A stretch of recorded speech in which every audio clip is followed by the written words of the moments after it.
আইসিসির শাস্তির কবলে পড়েছেন তানজিম সাকিব।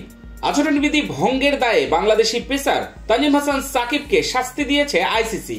তার ম্যাচ ফির 15% জরিমানা করা হয়েছে।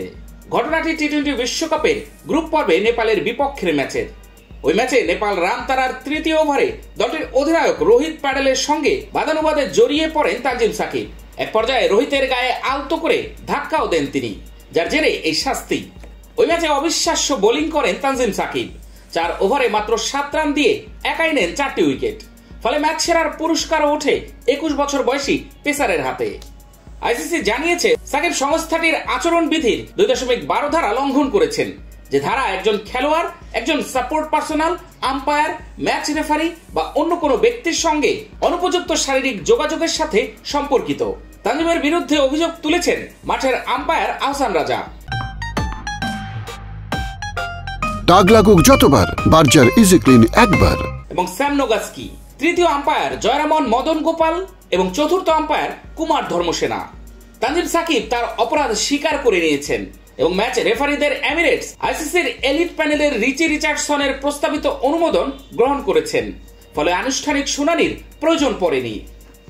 টি-20 বিশ্বকাপ শুরুর আগে তানজিম হাসান সাকিবকে নিয়ে অনেক সমালোচনা ছিল। অনেকের মতে বিশ্বকাপ খেলার দৌড়ে এগিয়ে থাকা মোহাম্মদ সাইফুদ্দিনের বদলে এই উদীয়মান পেসারকে দলে নেয় বিসিবির নির্বাচকরা। সে কারণে বিশ্বকাপ দল নিয়ে অনেক সমালোচনাও হয়েছিল। তবে বিশ্বকাপ শুরুর ম্যাচ থেকেই নিজেকে প্রমাণ করে চলেছেন তানজিম সাকিব। মূলত নিয়মিত পেসার শরীফুল ইসলামের ইনজুরিতে সুযোগ মিলেছে সাকিবের, আর সুযোগ পেয়েই শতভাগ কাজে লাগিয়েছেন তিনি। এখন পর্যন্ত 4 ম্যাচ খেলে সাকিব শিকার করেছে 9 উইকেট, যা টুর্নামেন্টের তৃতীয় সর্বোচ্চ উইকেট। এমন পারফরমেন্সের পর ভক্ত সমর্থকদের ভালোবাসায় সিক্ত হচ্ছেন সাকিব। তবে আড়ালে থেকে যাচ্ছে নির্বাচকদের ভূমিকা। বিশ্বকাপ শুরুর আগ মুহূর্তে সাইফুদ্দিনকে বাদ দেওয়ায় কম সমালোচনা হয়নি। এমনকি বিসিবির নির্বাচকদের মুন্ডুপাতও করেছিলেন অনেকে। তারা প্রশ্ন তোলেন দল নির্বাচন নিয়ে। তবে দিন শেষে নির্বাচকেরাই যে সঠিক ছিলেন সেটাই এবার প্রমাণিত। গাজী আশরাফ হোসেন লিপু নেতৃত্বাধীন হান্নান সরকার ও আব্দুর রাজ্জাকদের এই নির্বাচক প্যানেলকে এমন সাহসী সিদ্ধান্তের জন্য অবশ্যই ধন্যবাদ দিতে হয়।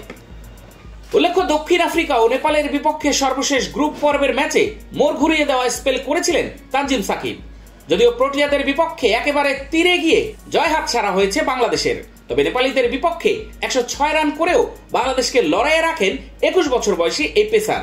ম্যাচটিতে ক্যারিয়ার সেরা বোলিংয়ে তানজিম একাই নিয়েছেন 4 উইকেট। বিনিময়ে তিনি মাত্র 7 রান খরচ করেছেন। একই সঙ্গে সংক্ষিপ্ত সংস্করণে বিশ্বকাপে রেকর্ড সর্বোচ্চ 21টি ডট বল করেছেন তানজিম। যদিও সেই রাতেই সেই রেকর্ড ভেঙে দেন নিউজিল্যান্ডের লকি ফার্গুসন।